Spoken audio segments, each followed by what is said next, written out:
So we are rounding up 2023 and I've done one of the biggest collab I've ever done. I've teamed up with 15 of your biggest tech YouTubers and I've asked them what smartphone they actually use. And no, I have to start with myself. Actually, the smartphone I actually use is none other than the Infinix Smart 7 Plus. And if I were to use another phone, which I could have been using, because though I've played another but it's not yet arrived, is going to be the iPhone 15 Pro Max, which is actually what I'll say is going to be the best smartphone of 2023. And this is why it's the best smartphone of 2023 for me, because of, first of all, the camera is really good, and also the fact that it has titanium finish, the USB-C, and best of all is the processor. For the fact that you can play quality PC games on it is something I want to like. So let us hear what the others have to say. If you want to know the best smartphone of 2023, I've actually placed the video here. Check, the link is in the description. Check it. So I'll catch you there. So let's hear what the others have. Smartphone of this year is a really clear and obvious choice. You saw it a mile away.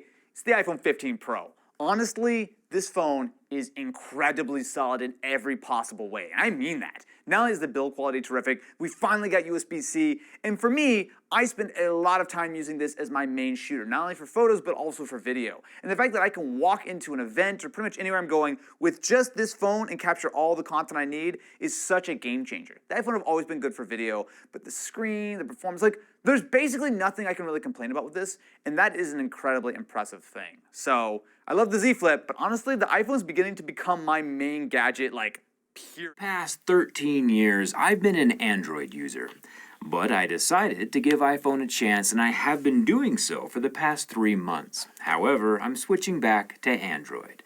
Very long story short, I can get more done on Android with less taps, and I can schedule text messages on Android, which is important to me and not a feature the iPhone. A daily phone that I use. I try to switch into whatever phone that I'm doing a video on next, but I will say that one phone that I keep thinking about wanting to use is the Google Pixel Fold. Its shape just kind of reminds me of a Moleskine notebook in the best way, and it's just so nice to have pixel cameras and all that entails on a folding phone. It's something I feel like we all just have always wanted. If only the battery life didn't suck as much as it did. Maybe they'll do better. Years gone by, and I'm here to tell you what my favorite smartphone that I use all year is, and it's two phones. On one hand, it is the iPhone 15 Pro Max, because it's the iPhone.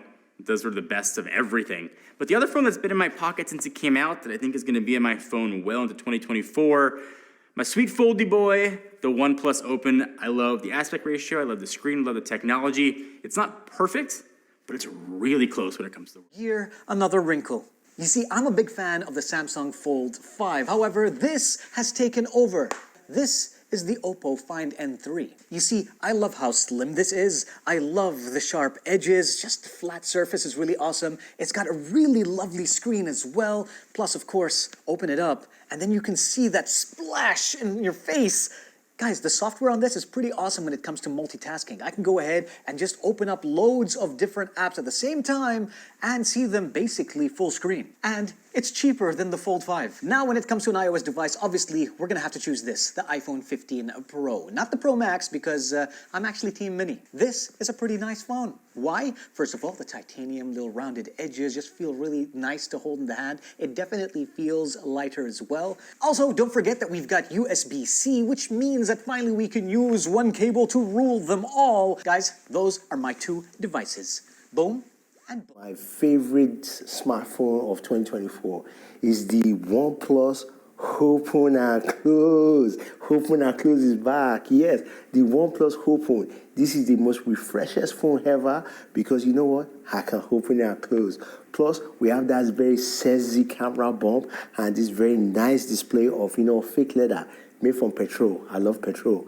Anyway, this phone is smooth, it's vibrant, big screen, great camera, great for multitasking, so I can embezzle and enjoy myself. So, Consigliere sign out, open and close. I've been using in 2023 other than my iPhone 15 Pro Max. Yeah, I know. I mean, it's no surprise. Like, hi, I have an I in front of my name. I am who I am. Just let me be. The Pixel 8 Pro. I have been loving this phone so much. My sister and I actually did a really fun live stream review with Google this year. So that was a lot of fun to do, but I've really been loving the phone. Not only do I just love the color, but just this design, it just feels different. It feels unique. And I've always been a huge fan of the way that the Pixels look. And of course, its deep integration with Google Google and all of the things that they're doing with their AI initiative. I am so here. Your gadget man. I love my iPhone, and for most of this year, I've been rocking the iPhone 14 Pro Max. Of course, last September, after the iPhone event, I switched to the 15 Pro Max in natural titanium. The cameras on this phone are excellent, but I especially love this brushed titanium finish. It's lightweight and even matches my Oura Ring and Apple Watch Ultra 2 with my titanium strap from Nokia. Dash here from C4. My favorite phone this year has gotta be the Nubia Z50. Well, technically, it did launch 5 days before 2023, but I got it this year and it's the one that surprised me the most. An 8 Gen 2 for $300 something right around launch. I went in with very tempered expectations, but what I ended up getting was a solid phone I enjoyed using. It even had a unique 35mm equivalent lens paired with a solid sensor with good software, a very ergonomic form factor, a follow-the back that let you actually use the phone naked. I mean, this phone, the Nubia Z50, I feel it's the perfect example of a product punching way over its weight class. Hey guys, Jenny Izerki, and for my 2023 smartphones, I've been rocking the iPhone 15 Pro Max in natural titanium, as well as the Google Pixel 8 Pro. I love having the 5-time telephoto. I love all of the AI features and best take on the Google, and I'm always rocking an iPhone. So there you have it. That's what I've been rocking as my main devices in 2020. This is Michael. Saf, you ever think of doing this roundup at a time of year when I'm not utterly fried and completely insane with exhaustion? No? Fine. What smartphone do I use? All of them. But hinges are preferred, and in that category, the OnePlus Open is the one I would choose if you made me pick just one. In the large format category, and in the flip phone clamshell category, the Motorola Razr Plus, or on your side of the ocean, the Razr 40 Ultra, I think. That's what the thing is, the nicer one, the red one, the leather one. And I carry them together because I'm just that perverted. And I don't have either one with me right now because I'm using other phones I would rather not use so I can do my job. This is Gaurav, aka Technical Guruji, and my pick for this year's smartphone is this, the all-new Samsung Galaxy Z Flip 5, especially in this new bespoke yellow color option. Now this phone is quite an improvement from the last years because now what we have is a full immersive screen on the outside, capable of running almost any app that you want. The phone feels fresh, now with a zero gap hinge. I mean the form factor is quite improved, and considering it's a small tiny phone, good for all the fun, good for all the eyeballs, and I mean this is my pick for this year, the all-new Samsung Galaxy Z Flip 5. Tech chat on. Obviously there's been a ton of great phones this year, but for me, what I've been carrying in my pockets, well, there's two. This guy, this is the OnePlus Open, which I reckon is the best foldable phone you can buy right now. I absolutely love this thing.